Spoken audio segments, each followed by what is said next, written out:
दोस्तों आज की वीडियो में मैं आपको बताने वाला हूँ कि वृष लगन की कुंडली में चंद्रमा ग्रह 12 घरों में बैठा क्या अच्छे बुरे फल देता है। तो ये बताने से पहले अगर आपने देखो जी चैनल को सब्सक्राइब नहीं किया तो ज्योतिष सीखने के लिए इस चैनल को सब्सक्राइब जरूर कर लें। तो सबसे पहले देखो जी चंद्रमा जो है इस कुंडली में ये तीसरे घर का मालक होता है। तीसरे घर से देखा जाता है छोटे भाई बहन, छोटी यात्राएं, पराक्रम, उद्यम, मेहनत, साहस, ये चीजें हम तीसरे घर से देखते हैं। तो तीसरे घर में यहाँ पे देखो जी लिखा है चार। चार होती है कर्क राशि, मालक बना है चंद्रमा। यानी कि चंद्रमा वृष लग्न वालों की कुंडली में तीसरे घर का मालक बनता है। अब देखो जी, जैसे मैंने आपको क्या बोला कि वृष लग्न वालों का अगर उनके छोटे भाई बहन देखने हैं चंद्रमा से देखे जाएंगे, छोटी यात्राएं देखनी है चंद्रमा देखना पड़ेगा।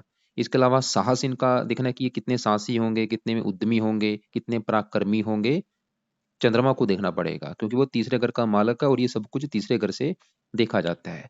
अब देखो जी अगर चंद्रमा किसी का इस पहले घर में बैठा है तो यहाँ पे चंद्रमा अच्छे फल भी देगा, बुरे फल भी देगा।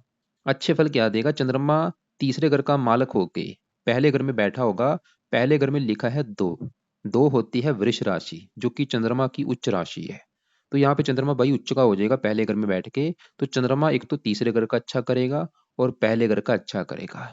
पहले घर से देखा जाता है जातक का शरीर, जातक की सेहत, स्वभाव, रंग रूप, पर्सनैलिटी, सर, मस्तक, ये सब कुछ हम पहले घर से देखते हैं। तो चंद्रमा क्या कर देगा? पहले घर का अच्छा, यानी कि जातक की सेहत अच्छी होगी, स्वभाव अच्छा होगा, रंग रूप अच्छा होगा, पर्सनैलिटी अच्छी होगी, जातक मेहनती होगा, साहसी होगा, उद्यमी होगा। जातक के अगर छोटे भाई बहन होंगे उनका सुख उसको अच्छा मिलेगा, छोटे भाई बहन से अच्छी मिलेगी, छोटे भाई बहन को सपोर्ट अच्छी होगी। और चंद्रमा है माता का कारक, उच्च का होगा तो माता का सुख बहुत अच्छा मिलेगा, माता से अच्छी बनेगी। और इसके अलावा और भी किसी चंद्रमा अच्छे फल देगा। जातक की मानसिक शक्ति अच्छी होगी, स्मरण शक्ति अच्छी होगी। लेकिन देखो जी यहाँ पे आपने चंद्रमा का बल जरूर देखना है, उसके पीछे नंबर लिखा होगा।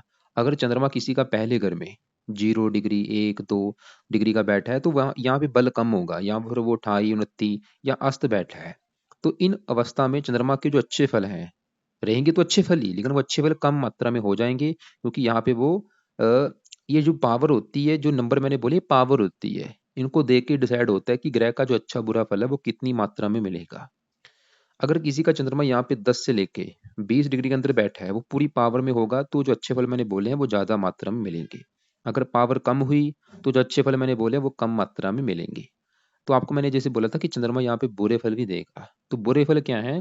पहले घर में बैठा चंद्रमा सातवीं दृष्टि से इस सातवें घर को देखेगा।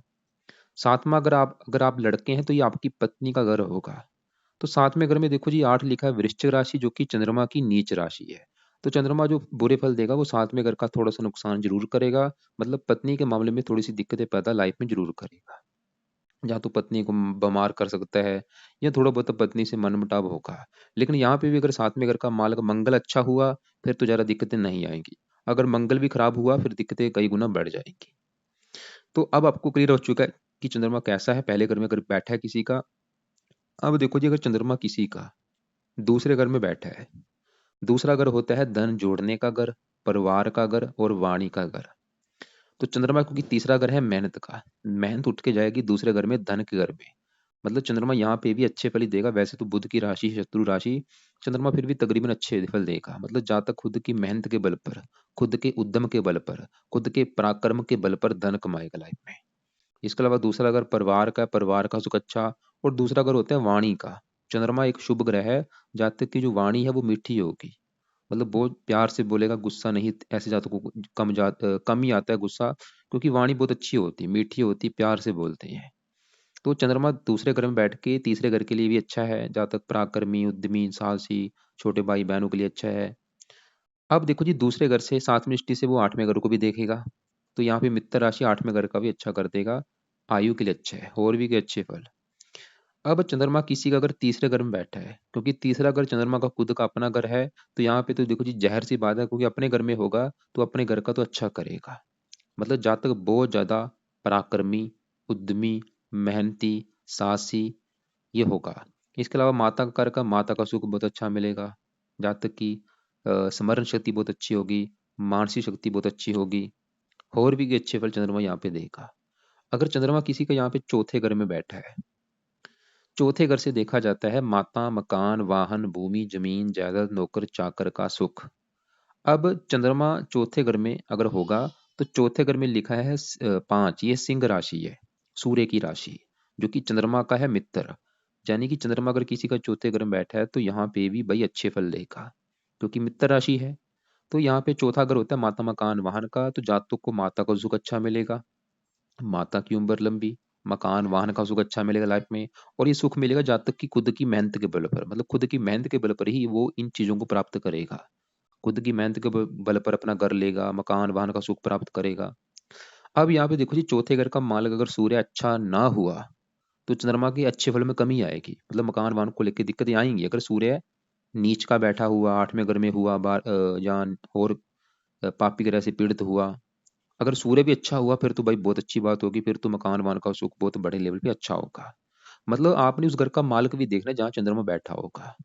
इसके अलावा चंद्रमा का बल भी देखना है। अगर चंद्रमा मान लो चौथे घर में बैठा है लेकिन वो यहाँ पे अगर अस्त हुआ तो अच्छे फल में कमी आ जाएगी, या चंद्रमा के साथ यहाँ पे राहु हुआ फिर भी अच्छे फल में कमी आ जाएगी।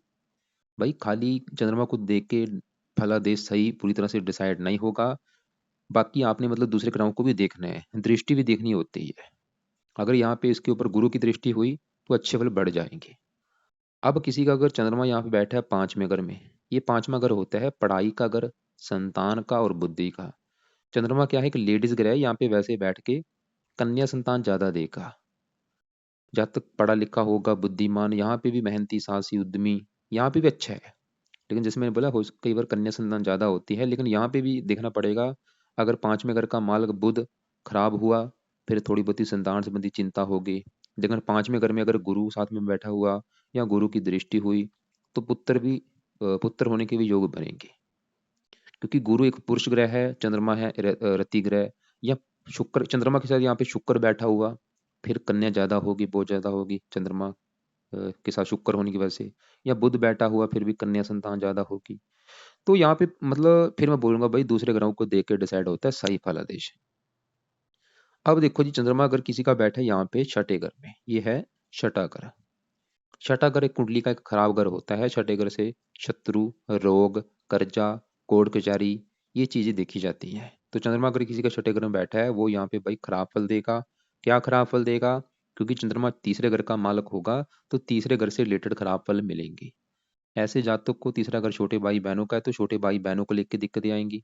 जातक के पराक्रम में कमी कर देगा, उद्यम में कमी कर देगा। माता का कारक है, माता बीमार होगी या माता से कम बनेगी।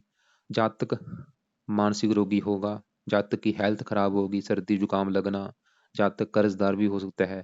और ये बुरे फल कई गुना बढ़ जाएंगे चंद्रमा की दशा में। अगर किसी का चंद्रमा छठे घर में बैठा है तो यहाँ पे सवाल है कि करना क्या है। तो अगर आपका चंद्रमा भाई किसी का छठे घर में बैठा है तो आप हमेशा चंद कवच का पाठ पढ़ा करो। इसके अलावा चंद स्रोत का पाठ भी आप पढ़ सकते हैं। और शिव जी की पूजा उपासना जरूर किया करो। और एक बार चंद्रमा के मंत्र सिद्ध कर लेना अगर आपकी दशा कभी चले। अब किसी का चंद्रमा अगर यहाँ पे सातवें घर में बैठा है तो सातवें घर में बैठ के चंद्रमा देगा खराब फल। क्योंकि सातवें घर में लिखा है आठ, आठ है चंद्रमा की नीच राशि। तो यहाँ पे अगर किसी का बैठा है चंद्रमा, क्योंकि चंद्रमा सातवें घर में नीच का हो जाएगा, इसकी वजह से वो खराब हो जाएगा। तो खराब फल क्या आ जाएगा? एक तो सातवें घर का नुकसान, जो कि पत्नी का घर है, मतलब पत्नी संबंधी ऐसे जातकों को दिक्कतें आएंगी। या तो पत्नी से बनेगी नहीं, या पत्नी से लड़ाई झगड़े होते रहेंगे, या पत्नी बीमार होगी। और चंद्रमा क्योंकि तीसरे घर का मालक होगा, छोटे भाई बहनों को लेकर दिक्कतें पैदा कर देगा।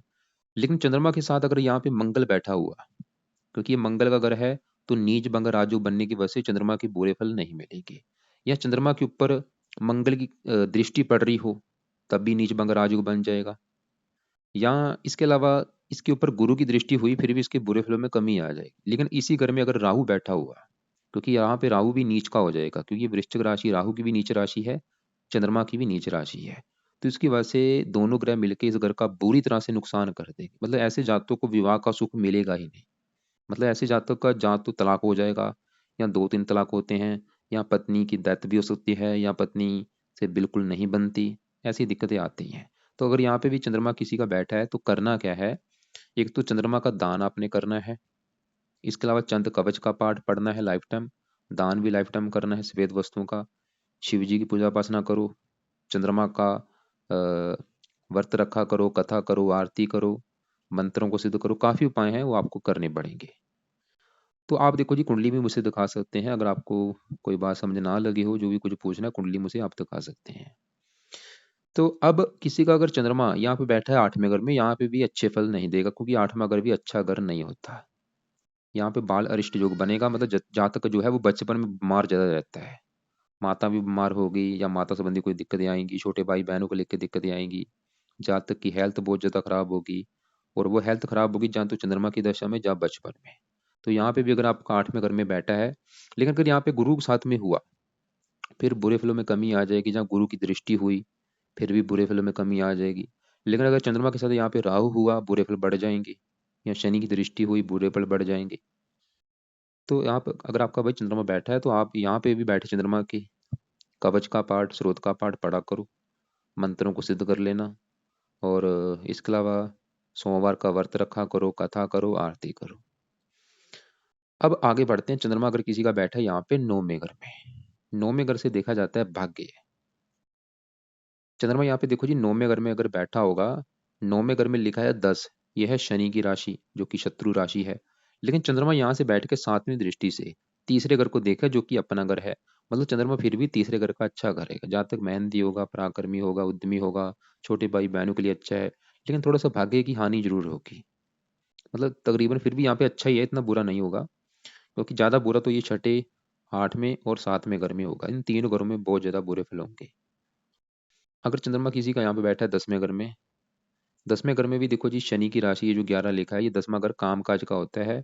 यहाँ पे भी रले मिले फल देगा। थोड़ी सी काम काज में वैसी दिक्कतें तो आएंगी, क्योंकि शत्रु राशि है। तो यहाँ पे भी आप चंद्रमा का दान कर सकते हैं, चंद्रमा के मंत्रों को सिद्ध कर लें। क्योंकि चंद्रमा का जो बुरा फल यहाँ पे मिलेगा, वो आपको काम काज में दिक्कतें पैदा करेगा। चंद्रमा किसी का अगर यहाँ पे 11वें घर में बैठा है, यहाँ पे अच्छे फल देगा। तीसरा अगर पराक्रम, पराक्रम लाभ के घर में जाएगा, मतलब जहाँ तक खुद की मेहनत के बल पर इच्छाएं पूरी करेगा, आमदन बढ़ाएगा, इच्छाएं काम काज में लाभ मिलेगा जब तक को खुद की मेहनत के बल पर। और 5वें घर को देख रहा है, 5वें घर के लिए अच्छा है। अगर चंद्रमा किसी का यहाँ पे बैठा है 12वें घर में, यहाँ पे भी थोड़े से खराब फल देगा। तो 12वें घर में बैठा चंद्रमा छोटे भाई बहनों के लिए अच्छा नहीं होगा, माता के लिए अच्छा नहीं होगा, मानसिक चिंता देगा, आंखों में कष्ट देगा, मानसिक चिंता, खर्चे बढ़ जाएंगे। ये इसकी दशा में ज़्यादा बुरे फल मिलेंगे। तो यहाँ पे भी अगर किसी का बैठा है, तो यहाँ पे भी आप चंद्रमा का कवच का पाठ पढ़ो, स्रोत का पाठ पढ़ो, मंत्रों को सिद्ध करो। और इसके अलावा इसका व्रत भी आप रख सकते हैं। तो देखो जी, उम्मीद करता हूँ वीडियो अच्छी लगी होगी। वीडियो को लाइक करो, शेयर करो। ज्योतिष सीखना चाहते हैं, चैनल को सब्सक्राइब भी जरूर कर लें। और कुंडली दिखाना चाहते हैं मुझे, आप व्हाट्सएप भी कर सकते हैं।